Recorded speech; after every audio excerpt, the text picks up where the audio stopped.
Hey everyone, it's Brooke Elder. It has been a while since I came into this group, and I have been thinking a lot about what are some of the things that you need help with? What are some of the things that you're struggling with? And when I was looking through what people have been asking questions about, what people have been messaging me about, I found that 90% of network marketers don't understand this about their business. And that's a lot of people who don't understand this.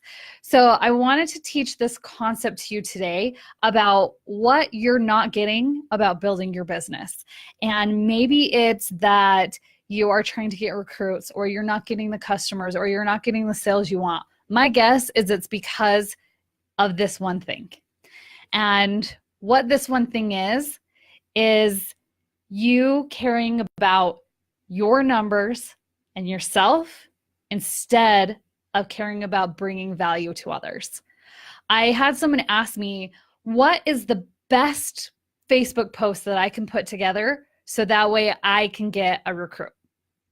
And I thought, okay, that's a great question. And you may be thinking, oh, I wonder what that is too. But here's the thing, you're coming at it at a totally different perspective than you need to be.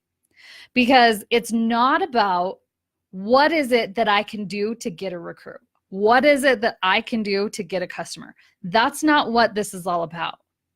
When we're building a business, especially when we really are passionate about the products or the opportunity, and we really believe that this can help other people, my guess is that's the reason why you joined your company in the first place, is because maybe you tried the products and it was awesome and amazing and you loved it.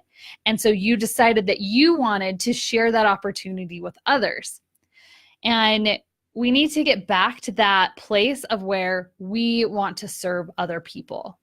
Because it's not about us. It's not about how many recruits we have. It's not about how many customers we have. It's about how many people we are helping and how much value we are bringing. And so instead of thinking, what is the perfect Facebook post so I could get customers? Instead, the question you should be asking is, what can I post today that's going to bring value to my community? So let's say you have a Facebook group and you've been building this Facebook group up. Maybe it's a VIP group that you have, or maybe it's just a Facebook group that you put together of people who are interested in maybe your products or your opportunity. Instead of thinking, what can I post in that group today so that way they'll reach out to me, think, what can I post today that I can bring value to them? How can I show up in my Facebook group or on my Facebook page or in my business? What can I do today to bring value to those that I am engaging with or reaching out to? And this doesn't even have to be on social media. This could be at a party. Let's say you have a party booked tonight, and you, instead of thinking, oh, how many customers can I get? Like, I want to have $1,000 party, and you're always focusing on the numbers. Instead, if you go into that party of, I want to bring value to every single person who comes to this party today. And that's your focus. You're going to do so much better, because here's the secret. When your heart is in a place that all you want to do is bring value to others, then the recruits come, the customers come, because they're attracted to you, because they see that your heart is really where it's supposed to be, because you're not out to sell them. You're not out to be that spammy weirdo network marketer that just wants people to join, and that people are going to be like, oh, you go to a party and people are like, oh, I don't want to go and see that person because I know they're going to talk to me about their business and all of that. Like, you probably have friends that are like that or have experienced that. I know I have. There's some people that I'm like, oh, I don't even want to talk to that person because all they're going to do is talk about their network marketing business and how I should join it. And I just don't want to listen to that. But instead, if you show up as, how can I bring value to others? And you show up saying, I'm here to help you. And helping them could be through your products or your service or through your opportunity. All of those things could be ways that you can help them and bring value, but you need to bring them value in other ways too. So let's say that, if you guys want me to take a company, you can type it in the chat and I will pretend that I am that rep and I can give you examples of what you can do if you are like, if let's say that you are in doTERRA. There's lots of ways that you can bring value because the products are ways to help people get healthy, right? They're to help them with certain ailments that they have. So you can give them other suggestions besides just oils that it can help them. Maybe it's, okay, I'll do Usborne. So maybe with the oils, maybe there's other like home remedies that you could teach them how to do to help them. Maybe it's to make, I think it's called like a poultice or something. That's like a really old, like olden days kind of thing that you could teach them how to make, you know, just search on Pinterest. There's tons of great ideas on Pinterest. So let's talk about Usborne books. How are you going to bring value? I love Usborne books. My kids love them. We read them all the time. The thing that I love about Usborne books is, especially like you think about who your target audience is. And I bought a ton of books when my kids were little because I loved all those touchy-feely books. And so you talk about the benefits of why not only is it important to read with your children, but set up a schedule for them to help them so that way you can read with them. One of the things that I am doing today was my kids' first day of school. And so I talked to him this morning and I said, okay, we are going to have a family reading time because all my kids have to read for 20 minutes. And did you know, okay, I'm totally going to get these numbers wrong, but the concept is going to be right. So like, I think it was like the average elementary school child reads like 4 or 5 books a year or something like that, where the average adult reads maybe 1 a year. So our children are reading so much more than adults are. And so one of the things that we're implementing into our family is that we are having every night, we're having 20 minutes family reading time where we all are going to sit down and read together. I did not grow up in a household that was like big on reading, and I actually was behind in reading and I wasn't the greatest reader and I hated to read. The first book I ever read all the way through, I was in 4th grade, and now like I used to teach 1st grade, and seeing that there were kids that in 1st grade that were reading chapter books, like that was not me, but it's because it just wasn't part of the culture. And you can talk about things like that, talk about your experiences and little things that you're doing to get kids to read. So it doesn't have to be about Usborne books, but even if they have little kids, you can talk about how important it is to spend that time and how they can get that tactile whatever, you know, by feeling all of the books and things like that. And the other thing with older kids with Usborne books, they have great series, and it's really hard to find a good series for kids. So you can recommend, like maybe you do a Facebook Live once a week and you take a certain age group. Like you're going to say, okay, from 3rd to 6th grade, these are going to be awesome books. And you can talk about books that Usborne sells and ones that they don't. So like if I was a mom and I'm trying to start this whole like reading club for my kids, I would come to you and be like, okay, what are some things that I can do? So that's with what I would do with Usborne. With Seiko Designs, I love Seiko Designs and the things that you guys are doing there. And so you can talk about how important it is to help other women, and not only in like your community, but how you can really reach out to people who are in other countries. And one of the things that I think about is I always wanted to have like some like an organization or something that I could give back to. And I remember it was a long time ago, I went to a convention, and at convention, one of the speakers said, it doesn't matter how much money you're making, but you need to find something to give back to.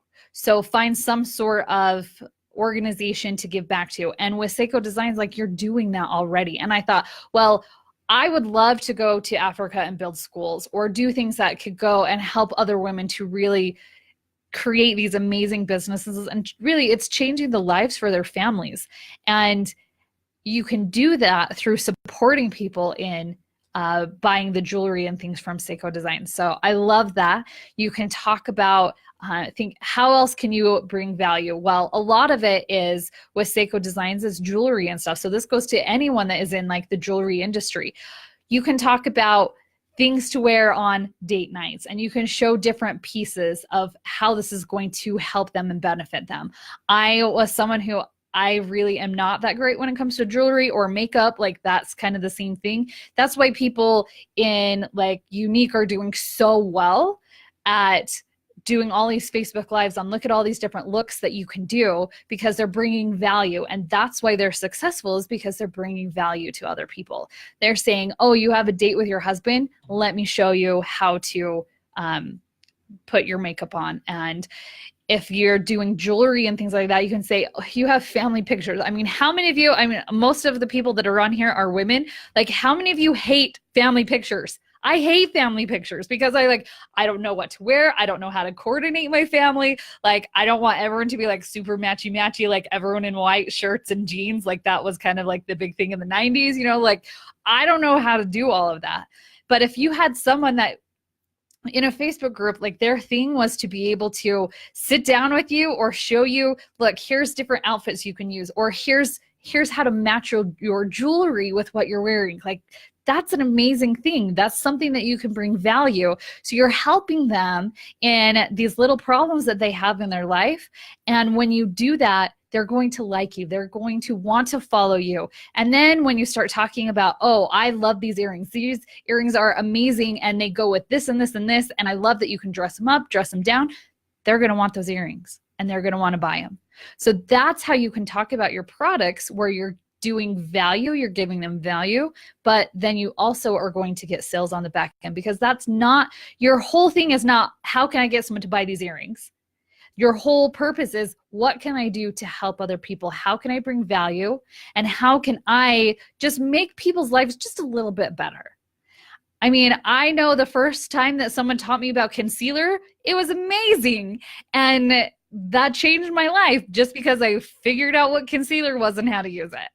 And so those are the little things that you can help people to do. And it's just by bringing value. And that's why I love Facebook groups, because you can go live and it's really, you have your own platform where people are going to come on, they're going to listen to you, and you become that expert in your Facebook group. So if you don't have a Facebook group yet, I would encourage you to build a Facebook group, start getting your customers, anyone that you meet. If you do fairs and shows, you can ask people if they're interested in joining your Facebook group, so that way they can get more things. It's not just your own infomercial. It's not just your place where you can talk about all your sales and specials, because that's not what it's about.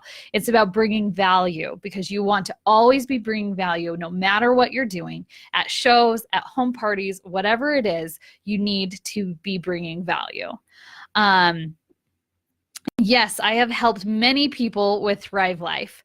So I have helped them. So examples for Thrive Life on how to build things up. Thrive Life, McKay, Thrive Life is the freeze-dried stuff, right? I always get that one and Lavelle mixed up because they have the Thrive product. But I'm pretty sure Thrive Life is the freeze-dried food. And that one is super easy, because you can talk about meal planning. Like, again, we're all women on here, I think mostly. And how many of you like hate figuring out what to make for dinner? Like, all of these, the struggle is real here, ladies. And we just don't like doing that. It's so hard. And it's because we'd have to come up with the same thing over and over and over. And so what if you came up with a meal plan that you could do, like maybe a 20-day meal plan? So 20 days out of the month, someone's already planned it for you. All you got to do is just print it out and it's all done for you. Like, that would be amazing. So come up with things like that. Think, how can I help people? Because all of your products that you have, they solve a problem. Because if they didn't solve a problem, there wouldn't be a company around it. So they have to solve a problem. So think, what does your product solve? And think of all the other little problems that go along with it. And then you can bring value and help people with all those little problems that go around what your products are solving.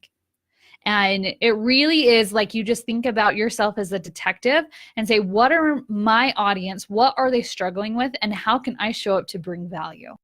And when you can show up in their lives and bring value, they are going to be your customer for life. They're going to be your follower for life, because you brought value to them. And it's this law of reciprocity. I think I said that right. But when you give something, people want to give back to you. And it's interesting. They did a study. There was some people who were handing out roses at an airport. And as people were walking past, they were just handing out roses. And there were a lot of people that wouldn't take them. But then when people were selling the roses, they actually were giving away more roses when they sold them it was for like 50 cents or something. Like, it was really cheap. But the reason for that is because there was that exchange, right? Because if they just took a rose and they didn't give anything back, then it was unbalanced. And so like it just made them feel weird, you know? And I don't know if you have ever experienced anything like that. Like when someone gives you something, like let's say someone makes you dinner or invites you over to their house for dinner, then you feel like you need to invite them over for dinner or vice versa. And it's because of that law of reciprocity. And so if you're constantly giving them value, they're going to feel like they need to give you something back. And they're going to do that by either, maybe it's just a message that they just write you a Facebook message and say, you know, thank you so much for doing that Facebook Live today. I really needed that, and that really helped me. Like, even if you don't get a sale, that's going to make you feel good because you're out there, you're helping people, you're changing people's lives. And then there's going to be other people that are like, okay, I got to buy this. I want to join your team. I want to do whatever, because you're building up that law of reciprocity. So if you're thinking all I need to do is bring value, value, value, value, value, and that's what you're doing to your community, it's all going to start coming back to you. So that's the one thing that 90% network marketers don't get, because they're all out for them. I mean, look at your newsfeed. It's, my company has this for 10% off. Oh, join my team. We only, like, you can join today for $10. Like, what is that? That's all about them. It has nothing to do with bringing value to others. So maybe look back through your last 10 Facebook posts that you did and look at it and say, am I bringing value to others? And if you're not, this is your wake-up call. So you can change that up and you can be the kind of person that you want to be and show up in your business to bring value to others, because I guarantee when you show up bringing value and helping others, it's going to come back to you. So we will talk to you soon on our next Facebook Live.